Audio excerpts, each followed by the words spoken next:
So let's talk about anxiety attacks. What are they? How do they feel? What are their um telltale signs? How do you know you're having an anxiety attack? What can you do when you're having an anxiety attack? How do you support someone who is having an anxiety attack? Alright, so I'm gonna start with my story. I promised I was going to share that. So I recently moved, and I can't remember what triggered it, but I know that I've been feeling bothered over I've been feeling bothered, and I've been feeling worried. But positivity, you're trying not to focus on the negative things. Those thoughts come and you just banish them. You're like, hell no, now I'm not gonna think about all these things and all that. But I knew that something was bothering me. I knew that something was deep down, something was really bothering me, but I couldn't really tell what it was. So I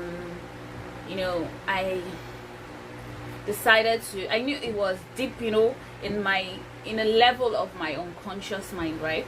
And so I decided, okay, fine, we need to dig deep and know what exactly is going on, because anything you're doing, it's not like you're unable to stay focused, you're unable to concentrate.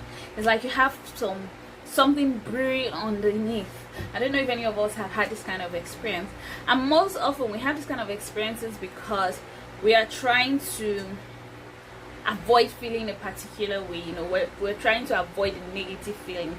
We don't want to go through what we're feeling, and feelings, emotions is something that makes a lot of people uncomfortable, including me. Before now, I used to think feelings, emotions and all those things make you weak, make you all those things, but we're learning and unlearning. So that was me before now. Okay, I think right now people who are even able to show their feelings and be vulnerable are one of the strongest people on earth.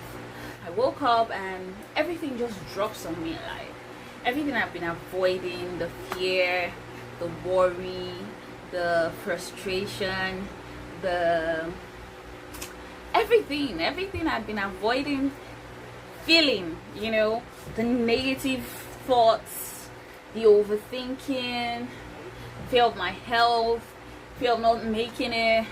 I was worried, I was hyperventilating, I was scared, and I had all this rush of emotions, at the same time triggering an asthma attack for those of us who struggle with asthma. And it was a very now I can smile about it, but that day it wasn't funny. And I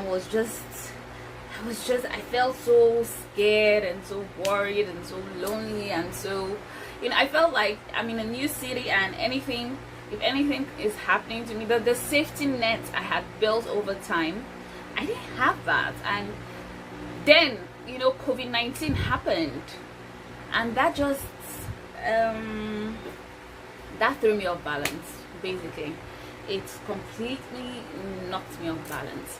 And I was able to go through it. Fortunately, I didn't at that point where it came. The thing with your feelings is that no matter how much you bury them, guess what, it will still come out and look for you. You keep burying, let's say you lost someone, and you keep burying your grief and your pain and the hurts that you feel. One day it will just come all out and just dump itself on you, and you may not be able to manage it or control it or do anything about it, because the DD has come. And I think that's what happened to me. That's what triggered the anxiety attack. So back to my story. So I had all this rush of emotions. I had all this rush of negative emotions, and for me, who prides myself on being a strong person and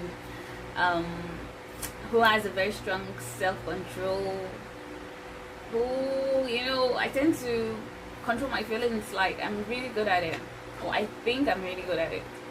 There was no controlling at that point. It just came and just rushed, and I was a mess. Some people may experience it maybe after a heartbreak. Some people could experience it when they lose money. Some people could experience it maybe they're just scared, or maybe they have some thoughts about anything. It could be anything. I don't think we are in a position to determine what is the right trigger for an anxiety attack, right? Anybody could have it, and anything could cause it. Africans, like, we're really showy people. We pride ourselves on being strong, whatever that means. And half of that thing we call being strong is not expressing emotions. We don't like to express emotions. We don't like to show how we feel. And so I feel like a lot of people, especially in Nigeria, sometimes when you talk about these things, Nigerians will be like, it's white people that suffer all these things. Like, a lot of people are going through the same thing here in Nigeria, but simply because we're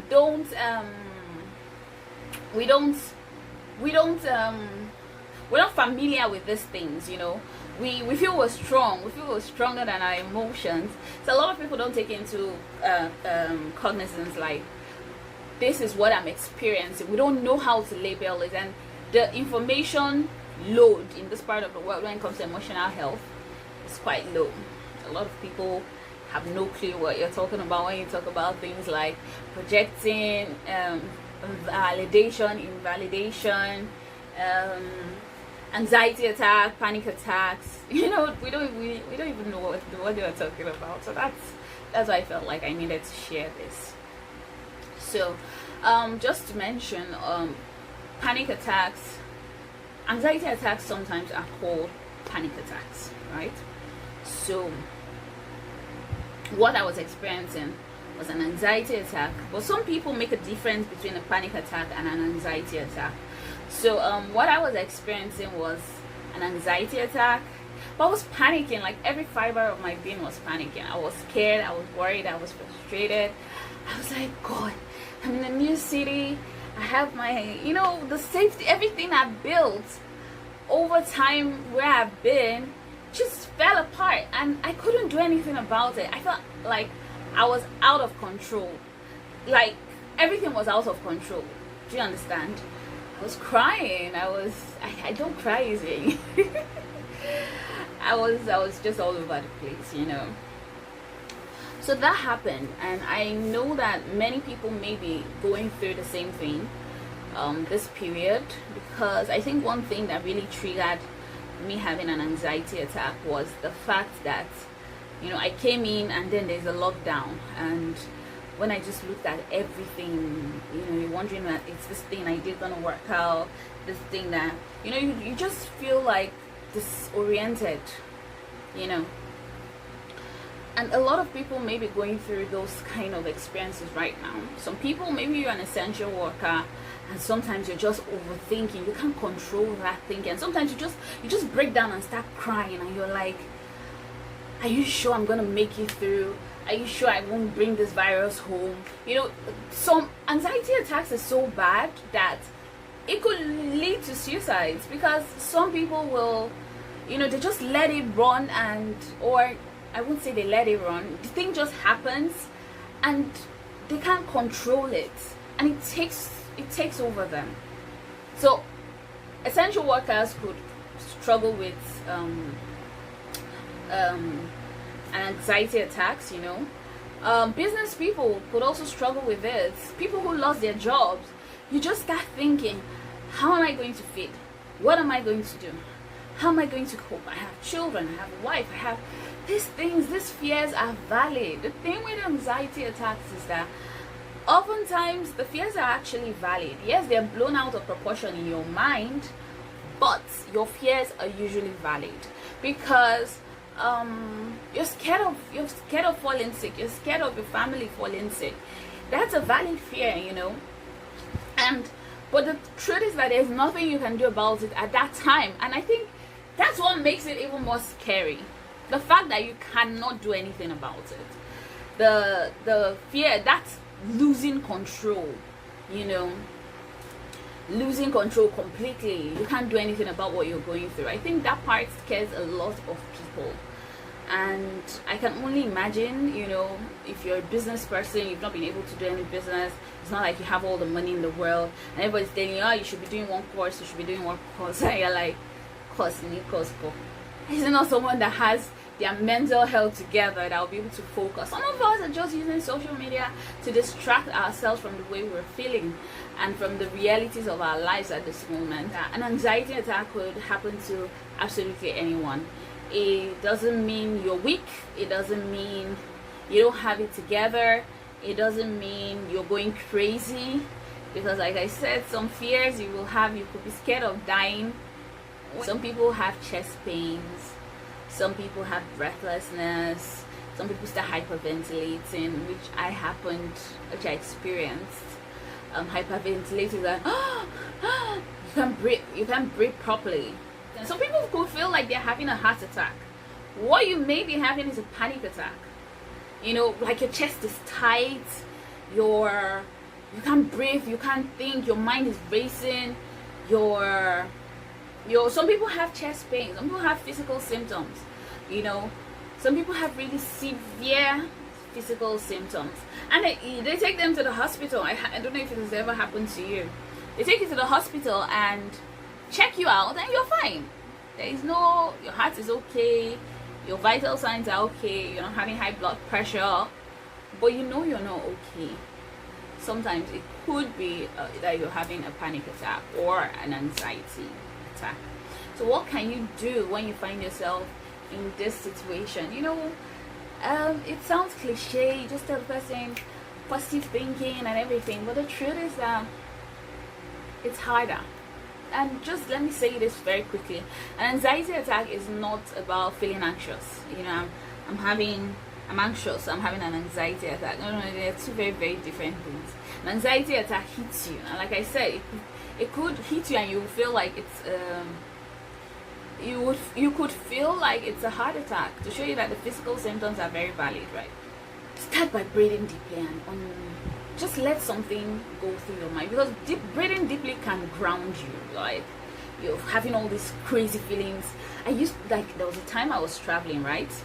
And I had a panic attack, which I hid very well before the plane lifted. I was traveling out of the country and I want to be there for 13 hours.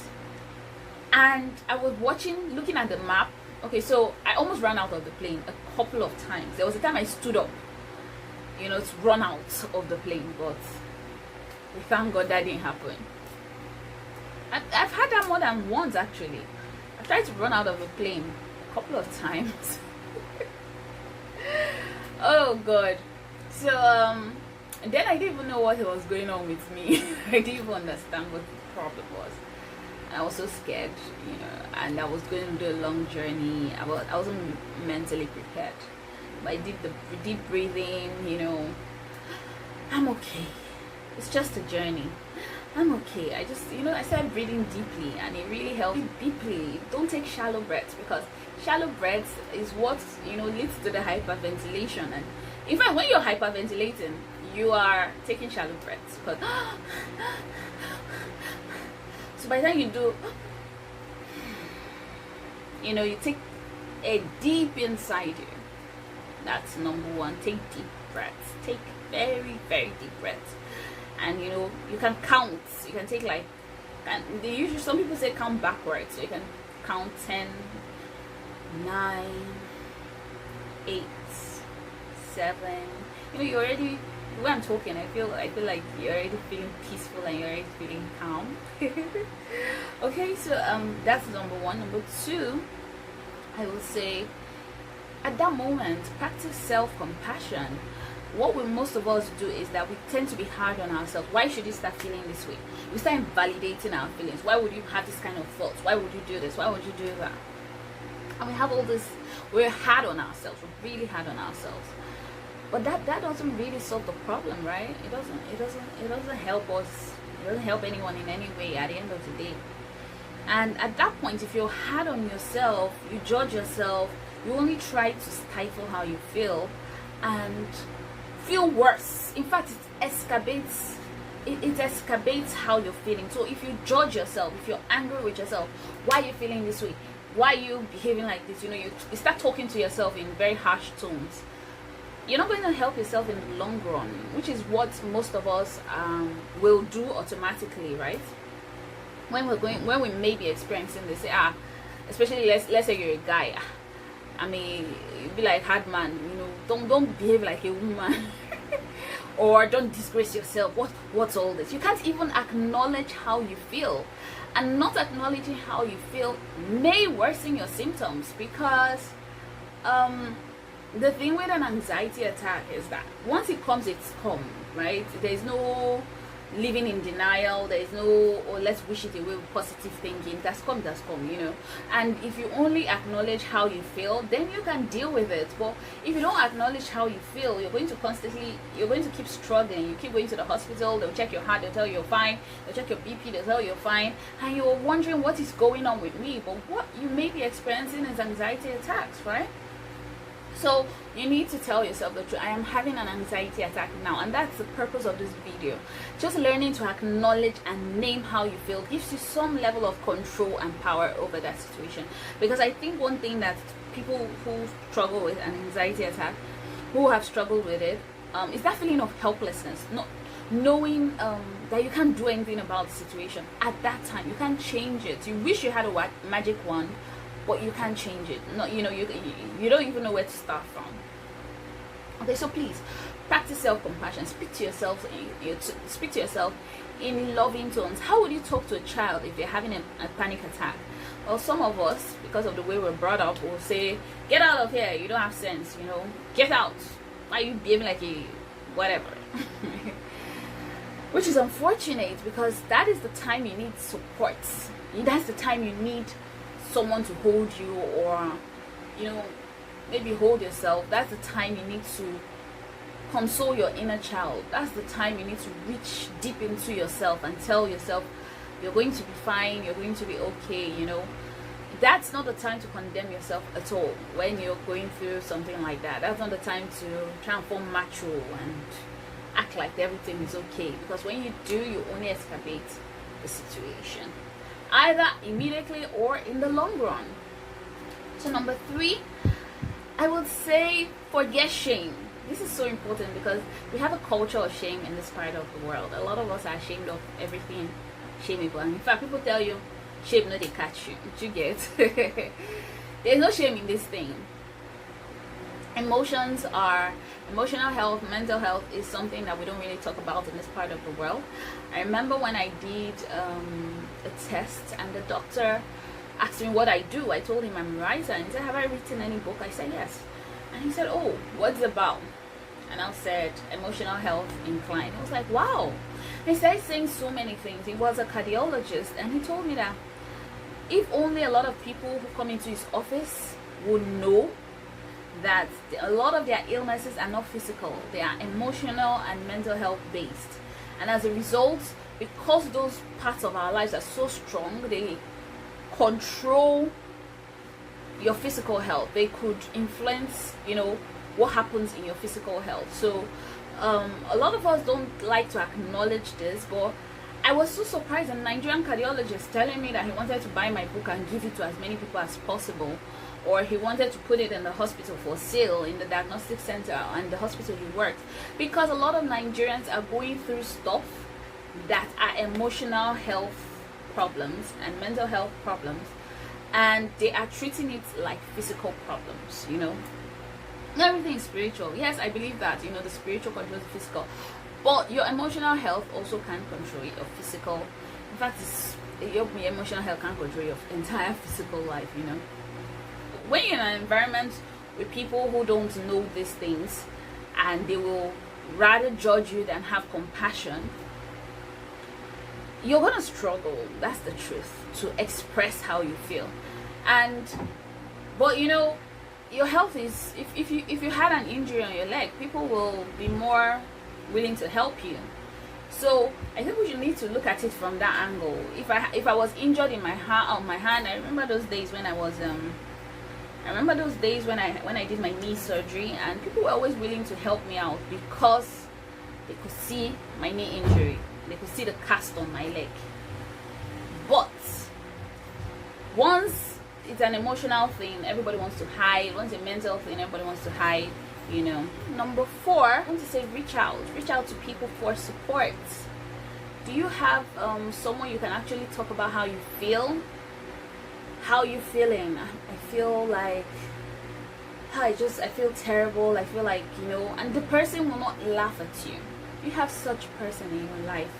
Do you have a therapist? Do you have a friend who understands this thing? Do you have someone who is emotionally intelligent around you? If you don't, then you need to be deliberate about finding those kind of people and having them around you.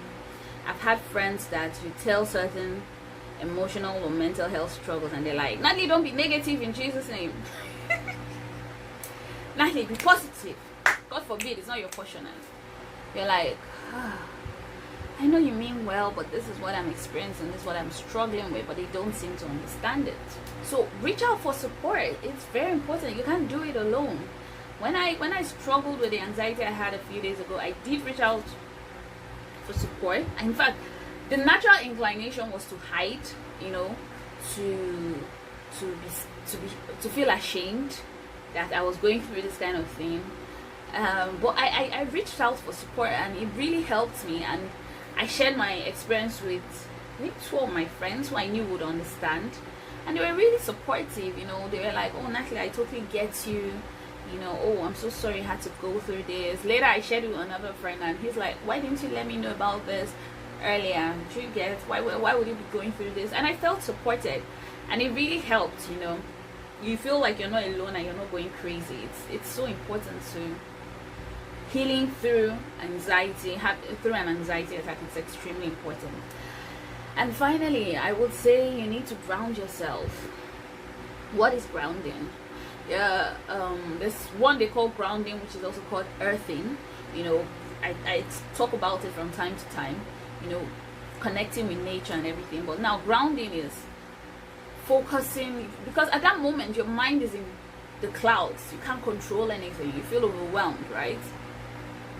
If you ground yourself, you focus on what you can see, touch, hear, smell, taste. It brings you back to earth. It brings you back to reality. It helps you feel like less, okay, let's say I'm having a panic attack right now. What can I feel? I can feel my hand is on this table. I can feel it. So I'm not feeling like I'm going crazy. It's just the way you do it. Once you focus, it's like changing your focus, and then you're taking the deep breaths. It helps a lot. What can I see? I look at what I can see around me. I focus on those things. Instead of focusing on the things in my head, I focus on what I can see. I focus on what I can taste. I focus on what I can hear. I focus on what I can smell. Instead of focusing on everything else that is going through my head. Grounding can be very helpful. Reaching out to people, to supportive people, not just anyone, because some will make your anxiety worse. Like, let's say you're having an anxiety attack and it was triggered by the fact that you lost your job, and some people are like, I doubt this economy will get better, this life. Or they tell you, you're only small, is that why you're behaving like this? You don't need that kind of energy when you're in a vulnerable state. When you're in a vulnerable position, you don't need that kind of energy, because the little things that drive people over the edge. And if let's say I was going through, when I had the anxiety attack, and someone told me, Natalie, is it this thing that is making you do like this? Now, wow, you're not even strong self. Strong woman. You start judging yourself, and like I said, you need to practice self-compassion. You start getting, why, how, I should be stronger, I should be. And